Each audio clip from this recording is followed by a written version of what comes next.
కూటమి పాలనలో రైతులకు అండగా ఉండవలసిన సహకార సంఘాల్లోనే కోట్ల రూపాయల స్కామ్ జరుగుతుంది. ఏలూరు జిల్లా టి నర్సాపురం మండలం మక్కనవారిగూడెం సొసైటీలో 2 కోట్ల రూపాయలకు పైగా సొమ్ము మాయమవడం కలకలం రేపుతుంది. పచ్చనేతల కనుసన్నల్లో జరుగుతున్న ఎరువులు, బినామీ రుణాల కుంభకోణంపై రైతులు కన్నెర్ర చేస్తున్నారు. పెద్ద తలకాయలను కాపాడేందుకు చిరుద్యోగులను ఇరికించే ప్రయత్నం చేస్తున్నారు అంటూ ఆగ్రహం వ్యక్తం చేస్తున్నారు. అయితే ఈ కుంభకోణంలో అసలు నిందితుల్ని కాపాడేందుకు అధికారులు చేస్తున్న కుట్రలు ఏంటి? రైతులు చేస్తున్న డిమాండ్ ఏంటి? సెక్షన్ 53 ఎంక్వైరీ డిమాండ్ వెనుక ఉన్న కారణాలు ఏంటి? Let's watch the story. Makkinavarigudem ప్రాథమిక వ్యవసాయ సహకార పరపతి సంఘంలో దాదాపు 1500 మంది రైతులు సభ్యులుగా ఉన్నారు. రైతులకు అందాల్సిన ఎరువులను విక్రయించినట్లు చూపి దాదాపు 2 కోట్ల రూపాయల నిధులను పక్కదారి పట్టించారనే ఆరోపణలు వెల్లువెత్తుతున్నాయి. అయితే ఏళ్ల తరబడి జరుగుతున్న ఈ భారీ కుంభకోణాన్ని కప్పిపుచ్చేందుకు చిరు ఉద్యోగి సిరిమల్ల తేజపై నెపం నెట్టేసేందుకు అధికారులు కుట్ర పన్నారని బాధితులు ఆరోపిస్తున్నారు. మనస్తాపంతో ఆ ఉద్యోగి ఆత్మహత్యా యత్నానికి పాల్పడటం ఈ వ్యవహారంలో ఉన్న తీవ్రతకు అద్దం పడుతోంది. సొసైటీలో జరిగిన కుంభకోణం కప్పిపుచ్చుకునేందుకు ఎరువుల గోడౌన్లో పనిచేసే తనపై నెపం నెట్టి తన పేరుపై సొసైటీ బాండ్లను సైతం సృష్టించారని తేజ ఆవేదన వ్యక్తం చేస్తున్నాడు. 3 ఎకరాలు 60 సెంట్ల పొలం మార్టిగేజ్ చేసుకుని కోటికి పైగా లోన్ చేసుకుని తెల్ల కాగితాలపై సంతకాలు పెట్టించుకుని భయభ్రాంతులకు గురి చేశారని తేజ అత్త సైతం వాపోతున్నారు. 24-25 ఆఫీస్ మొత్తం ఆన్లైన్ అవుతుంది.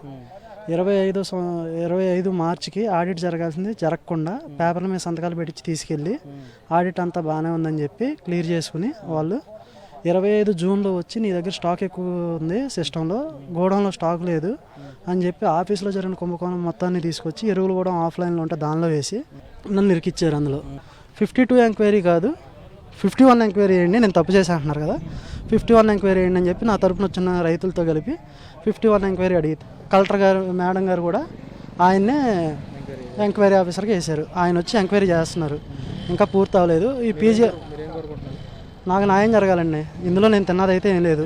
మైలుడు గారు సిరిమల్ల తేజ గారు మక్కినవారిగూడెం సొసైటీలో మందులు గోడంలో సేల్స్గా బాయ్గా చేస్తున్నారు. దాని నిమిత్తం 1,60,00,000 ఫ్రాడ్ చేశారని చెప్పి ఆయన మీద అభియోగం తెలిపారు. అది అంత మాత్రం నిజం అనేది మాకేమీ అసలు ప్రూఫ్స్ ఏమీ లేవు. కాకపోతే పిల్లోని టార్చర్ పెట్టి బ్లాక్ చేసి భయపెట్టి ప్రాణాలు తీసుకునేదాకా తీసుకొచ్చారు. ఇది మా డిమాండ్ ఏంటంటేనండి, రైతుల తరఫున సంఘాల తరఫున పారదర్శకంగా 53 ఎంక్వైరీ చేసి ఫైనాన్షియల్ ఎంక్వైరీ మొత్తం రూపాయి సహా రైతులకి లెక్క చెప్పాలి. ఇది మా డిమాండ్ అండి. బంక్ ఉంది, వాటర్ ప్లాంట్ ఉంది, పాల కేంద్రం ఉంది, మొత్తం అన్నిటితో సహా ఇది కావాలని మా డిమాండ్ అండి. ఆడిట్ చేయాలని మా డిమాండ్ అండి. ఈ సిరిమల్ల తేజ అనే అతను తినుంటే అతనితోనే, లేదంటే స్టాప్ తినుంటే స్టాప్తోనే, మొత్తం ఎవరు తినుంటే వాళ్ళతో కట్టించాలండి. కట్టించి రైతులకు న్యాయం చేయాలండి. ప్రతిరోజు స్టాక్ చెక్ చేసే సొసైటీ సెక్రటరీ, ప్రతి 3 నెలలకు ఒకసారి తనిఖీ నివేదికలు ఇచ్చే డీసీసీబీ బ్యాంక్ సూపర్వైజర్ మరియు మేనేజర్, 6 నెలలకు ఒకసారి జిల్లా ఆఫీసర్కు రిపోర్ట్ పంపాల్సిన డిప్యూటీ రిజిస్ట్రార్, వీరంతా ఏం చేస్తున్నారనే ప్రశ్నలు తలెత్తుతున్నాయి. అంతా బాగుందని నివేదికలిచ్చి సొసైటీలో లాభాలు వచ్చాయని బురుడీ కొట్టించి ఇప్పుడు కోట్లలో అవకతవకలు జరిగాయని చెప్పటం వెనుక ఉన్నతాధికారుల హస్తం ఉందనే అనుమానాలు బలపరుస్తున్నాయి. పైగా 62 ఏళ్లు నిండి రిటైర్ అయిన సెక్రటరీ సత్యనారాయణను ఎలాంటి ప్రభుత్వ అనుమతి లేకుండా ఓఎస్డీగా తిరిగి నియమించడం ఈ అక్రమాలను బయటకు రాకుండా కాపాడటానికేనని రైతులు మండిపడుతున్నారు.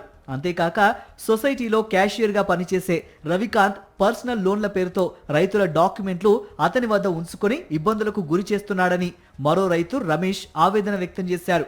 తాము కేసు పెట్టినా రవికాంత్ను ఇంకా కొనసాగిస్తూ తమను ఇబ్బందులకు గురి చేస్తున్నారని వాపోతున్నారు. నోట్లు ఈ సోలా ఫైనాన్స్ ఇచ్చిన కాగితాల చెక్కులు నా దగ్గర ఉన్నాయి, నేను చెప్పినట్టు మీరు చేయకపోతే నేను ఈ బయట పెడతాను అది చెప్పి చేసేటండి. ఈ విషయం మేము సొసైటీ పెద్దలకి, సెక్రటరీ గారికి, ప్రెసిడెంట్ గారికి చెప్పామండి. మమ్మల్ని పిలిపించి మాట్లాడతానని రమ్మన్నారండి. రమ్మని చెప్పి ఈ విషయం మాట్లాడకుండా అతను మీరు డబ్బులు ఇవ్వాలంట, 40 లక్షలు తీసుకున్నారట, ఆ 40 లక్షల సమాధానం చెప్పండి అని చెప్పి సెక్రటరీ, ప్రెసిడెంట్ మాట్లాడారండి. మేము ఏలూరులో ఎస్పీ గారి దగ్గర పెట్టామండి. మమ్మల్ని సీఏ గారి దగ్గర పంపించి ఎంక్వైరీ చేశారండి. అతన్నే మమ్మల్ని కూడా ఎంక్వైరీ చేయించారండి. తప్పు ఎవరిదనేది ఎంక్వైరీ చేసి అతను తప్పు అని చెప్పి మా కేసు కట్టేశారండి. అతని మీద 3 సెక్షన్లు బుక్ చేశారండి. అయినా కానీ అతన్ని ఇందులోనే క్యాషియర్గా కొనసాగుతున్నాడండి. అతను సస్పెండ్ చేయలేదు. ప్రస్తుతం ఆరోపణలు ఎదుర్కొంటోన్న అధికారులే విచారణ పేరిట కాలయాపన చేస్తుండటంతో సహకార శాఖ అంతర్గత విచారణకు రైతులు తీవ్రంగా నిరసిస్తున్నారు. అందుకే చట్టబద్ధమైన సెక్షన్ 53 ఎంక్వైరీ నిర్వహించాలని డిమాండ్ చేస్తున్నారు.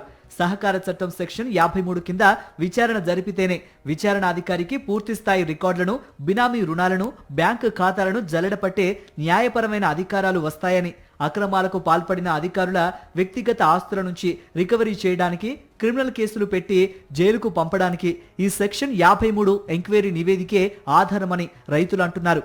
సొసైటీలో ఎరువుల స్కామ్తో పాటు బినామీ రుణాలు, కంటింజెంట్ ఖర్చుల పేరుతో మరిన్ని కోట్లు దుర్వినియోగం అయ్యాయని రైతులు ఆరోపిస్తున్నారు. వెంటనే జిల్లా కలెక్టర్ జోక్యం చేసుకుని ఓఎస్డీగా ఉన్న మాజీ సెక్రటరీని తొలగించి రెవెన్యూ విభాగం పర్యవేక్షణలో సెక్షన్ 53 ఎంక్వైరీకి ఆదేశించాలని మక్కినవారిగూడెం రైతులు గట్టిగా కోరుతున్నారు. బాధ్యులపై కఠిన చర్యలు తీసుకునే వరకు వెనక్కి తగ్గేదే లేదని స్పష్టం చేస్తున్నారు. మరిన్ని అప్డేట్స్ కోసం ఛానల్ ను సబ్స్క్రైబ్ చేయండి. నోటిఫికేషన్స్ కోసం బెల్ ఐకాన్ పై క్లిక్ చేయండి.